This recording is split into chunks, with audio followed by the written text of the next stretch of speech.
eu acho que para todos a instituição mais poderosa do planeta se chama família. Com certeza. Concordo A com segunda é empresa.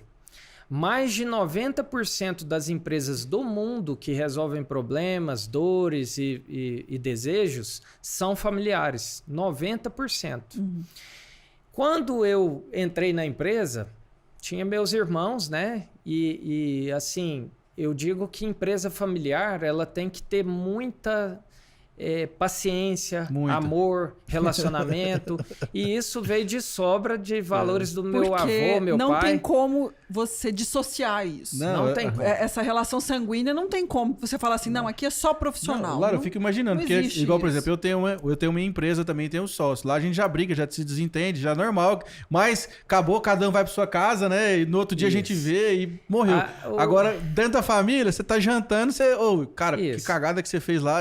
Eu acho que a fórmula, não existe uma fórmula correta, mas alguns ingredientes não podem ficar de fora, que é a primeira coisa. Ter unidade. Unidade não é a mesma coisa que união. União, logo, o pessoal dispersa. Unidade é assim, vamos estar juntos no mesmo propósito, temos os mesmos valores, né? Então, quando eu iniciei o projeto da Leão Máquinas, esse projeto é só meu.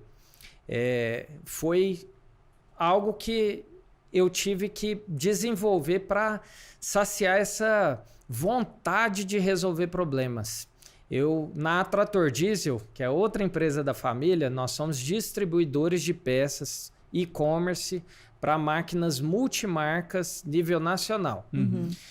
E lá eu sou sócio dos meus irmãos. Até o final do ano já está aí, né? Vai ter que transferir para janeiro. Eu estou comprando a parte deles, então o grupo vai ficar comigo e com a minha família, minha esposa e meus filhos. Mas assim, a Leão Máquinas eu montei inspirado no meu avô de se superar sempre e querendo assim algo mais. Quando você tem um sócio que talvez está tudo bom, tá de qualquer jeito, não precisa mais, está excelente. Eu sou apaixonado pela vida de querer ter todo o resultado que Deus nos deu, né? Potencial máximo. Potencial. Então foi daí que nasceu a Leão Máquinas. A Leão Máquinas, ela tem cara de ser muito tradicional, mas ela tem 3 anos. Nasceu em 2018. A área de concessionária, né? E eu acho que é isso, essa história de superação da empresa familiar. Eu até, nessa live que vocês comentaram que eu estava falando antes, era sobre os desafios da empresa familiar. Perfeito. E são vários, né? Porque assim, a gente vê o próprio grupo Pão de Açúcar e eles tiveram diversos problemas que quase acabou com a empresa por conta de questões familiares. Pão de Açúcar, Casas Bahia. Exatamente. Sadia. Magazine Luiza, né? A antiga Sadia, né? Que hoje é BR Food. Pois é. Então são vários. Então você trazer seu relato, né? Seu depoimento assim também. E eu já penso na minha sucessão. Sabe qual que é o segredo que eu faço com os meus filhos? Eu falei que eles vão ter que comprar a minha empresa. Boa. Por quê? O ser humano ele tem que sair da zona de conforto e ter perspectiva. Eu falo para o meu filho que nós trabalhamos mudando o mundo. Eu levo prosperidade e facilito a vida dos produtores que alimentam a nação e que constroem E um ajuda o outro, né? É uma teto cadeia. nas nossas cabeças. Então isso já inspira ele. E por que comprar? Quando você sabe que você vai ter uma herança e fica na zona de conforto, você não vai querer resolver problema nenhum do mundo. Você fala, daqui uns dias eu vou ter uma herança. Já tô com a vida ganha, né? Entendeu? Então eu já não vai querer nem resolver os próprios problemas. Isso. Fala assim, tá tudo certo. Não precisa fazer muita coisa. Mas já isso aí também, né, Rogério? ele nisso e ele fala, papai, você me dá um desconto? Claro que eu vou dar um desconto, né? Mas eu quero que ele tenha essa paixão pela vida. Porque a empresa familiar não é porque você é da linha sucessória, filho, neto, que você já vai ter o seu cargo lá. Primeiro tem que ter o cargo disponível, tem que ter muita capacitação, tem que ter muito alinhamento para não desanimar quem já está trabalhando lá. Às vezes se chega um filho do dono ali perto de quem está doando a vida para aquilo lá, exatamente, pega mal. É um cuidado que tem que ter. Existem vários fatores que a gente deve levar em consideração na sucessão da empresa familiar. Essa é uma preocupação sua muito particular, porque para falar a verdade, eu só vi isso uma vez. O que você está me falando agora, eu só escutei isso e conheci herdeiros, sucessores, que passaram por esse processo. Eu conheci 2 irmãos que eles entraram dentro da empresa no cargo foram direto para o estoque. E do estoque eles demoraram aí uns 5 anos para até ir para dentro do escritório. Diretoria e tal. Então, assim, eles passaram por todos os setores da empresa. Por merecimento, eles foram ganhando os cargos até conseguir chegar dentro do escritório. Eu brinco com eles assim. Então, esse seu pensamento também não é comum.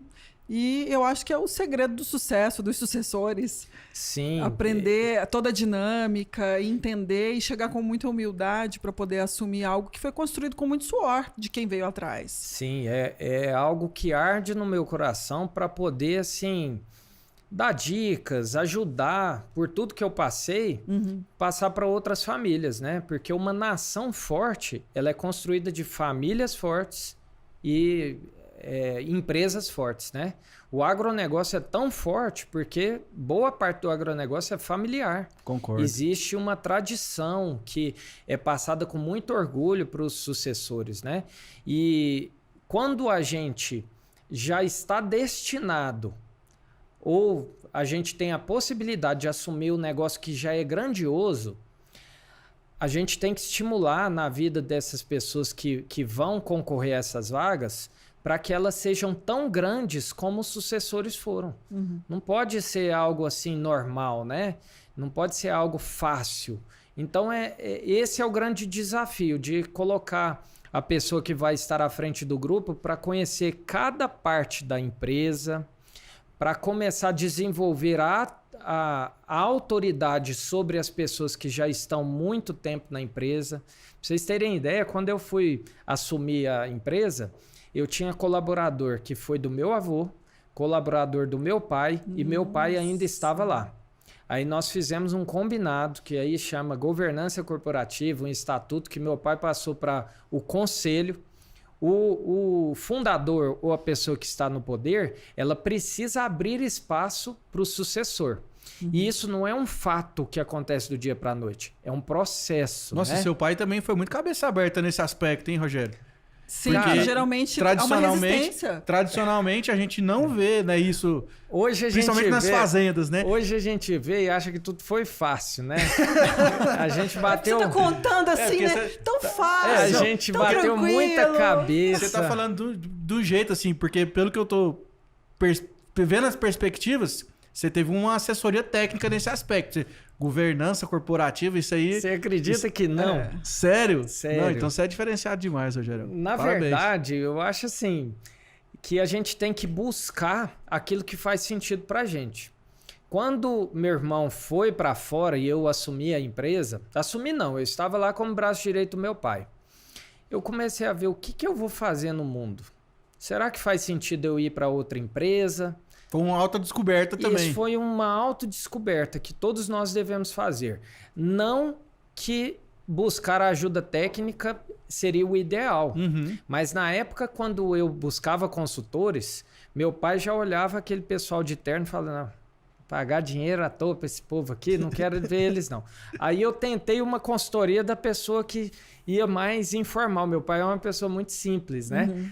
Mas mesmo assim não deu certo porque não tem uma receita de bolo. Mas o que a gente tem que estimular nos nossos filhos, nas gerações, é que nós precisamos focar não na gente, mas nas pessoas. E o que eu foquei? Meu pai, qual que é a grande dor dele? O que ele queria com a empresa? É a continuidade. Aí você tem que desenvolver a comunicação para chegar nele. Eu briguei muito com meu pai, né? Ele falava assim, vocês acham que é fácil. Na época, talvez eu tinha uma postura que não passava segurança para ele. E você investe uma vida. Uma vida. Veio do seu pai. Você vai dar para o seu filho playboy de mão beijada? Então eu tive que perceber isso, que eu falei, para eu merecer isso, eu não sou obrigado a trabalhar aqui, mas para eu merecer, eu preciso ter uma postura diferente, que eles vão... enxergar valor em você, né? Enxergar valor em mim. E uma coisa que eu acho que é o poder, que é até dificuldade para mim, igual eu falei, nunca participei de um podcast, é a comunicação. Nós precisamos... Você acha que é dificuldade para você comunicação? Foi isso, já. Foi. Você porque comunica você já tão bem, cara. superou isso, então. Porque exatamente, comunica super bem. Já nasceu pronto, é um artista. As ideias... Eu aprendo todos os dias e vocês são referências para mim. Até o tom de voz, eu acho bonito demais. O tanto que vocês falam bem. Mas assim, eu percebi que essa era uma chave para chegar no coração do meu pai. Eu tinha que ter uma linguagem não agressiva. Abordagem ali, bem... Isso, para ter... Como que fala? O contrário de antipatia... Simpático. Sem ser simpático ainda. É o quê? Empatia. Empatia é estar no lugar do outro. Isso. Quando eu descobri aquilo que tocava no coração do meu pai. E todo alvo, para você não desistir, tem que ter uma recompensa. Claro que eu queria ser o dono da empresa. Claro que eu queria talvez falar, vou investir nisso daqui, mas eu quero ter um retorno tanto tangível como intangível. Eu comecei a trazer assuntos da sucessão para o meu pai. E ele começou a perceber. Teve uma vez que eu falei, pai... O senhor me deu uma educação muito boa. Eu fiz, você falando de consultoria técnica, eu cheguei a fazer um MBA em gestão estratégica do agronegócio pela FGV e a defesa de tese foi sucessão de sucesso nas empresas familiares. Então, você já estava se preparando. Como também. eu não conseguiria trazer a consultoria, eu falei, eu vou ser o consultor. O negócio, né, Rogério?